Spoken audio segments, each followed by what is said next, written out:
কিছু মৃত্যুর আলামত আছে, এটাই প্রমাণ করে এটা ভালো মৃত্যু নয়, এরকম আলামত আছে না নাই? এক নম্বরে হলো আল ইন্তেহার, আত্মহত্যার মৃত্যু। সমাজে আছে না নাই? উখিয়াতে তো নাই না? এদিকেও মরে, কি জন্য? কেন মরে? হ্যাঁ, বয়ফ্রেন্ড গালি দিয়েছে এজন্য? হ্যাঁ, মান কাতালা নাফসাহু বিশাইইন উযযিবা বিহি ইয়াউমাল কিয়ামা। যে জিনিস দিয়ে যে যাকে মেরেছে, আত্মহত্যা করেছে, সুইসাইড করেছে, কিয়ামতের দিন ওই জিনিস দিয়ে সে তাকে মারবে, এটাই হবে তার শাস্তি। ওড়না পেঁচিয়ে যারা আত্মহত্যা করলো ওর শাস্তি ওড়না পেঁচানো।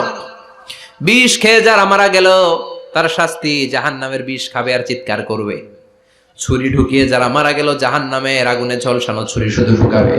আল্লাহ আত্মহত্যা থেকে বাংলাদেশে বাঁচাও, আমাদের ছেলে মেয়েগুলারে বাঁচাও। চিৎকার দিয়ে বলেন আমিন। আত-তাআক্কুদ ফিল লিসান ফিলা ইলাহা ইল্লাল্লাহ।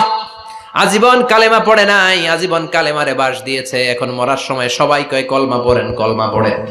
এখন পড়তে চায় মাগার মুখ দিয়া বাইর হয় না। আছে না নাই? এরকম ডাকাইত উখিয়াতে নাই?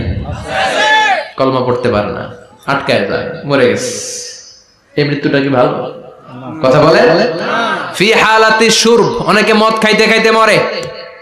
আছে না নাই? জুলুম করতে করতে মরে। আছে না নাই? অন্যের জায়গা দখল করে মরে, এরকম আছে না নাই?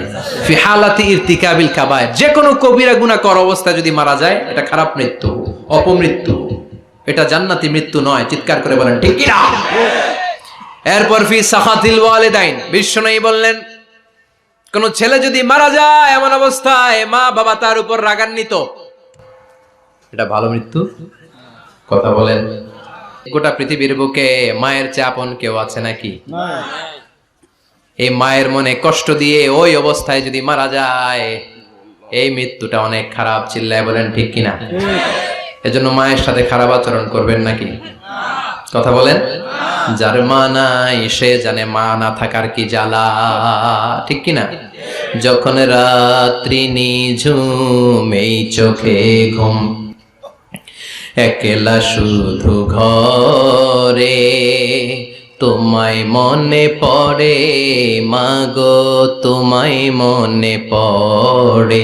যখন রাত্রি নিঝুম এই চোখে ঘুম, একলা শুধু ঘরে, তোমায় মনে পড়ে মাগো, তোমায় মনে পড়ে। এজন্য মায়ের দোয়া সবচেয়ে বড় দোয়া।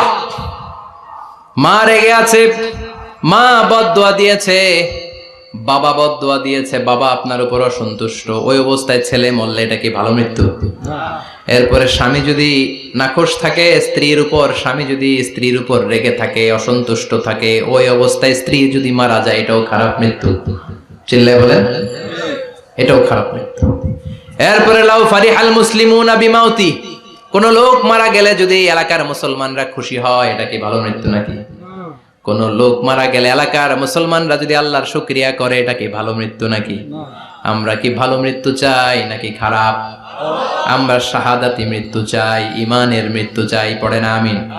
এজন্য রব্বুল আলামিন বলেন বাল তুসিরুনাল হায়াতাদ দুনিয়া ওয়াল আখিরাতু খায়রুন ওয়া আবকা।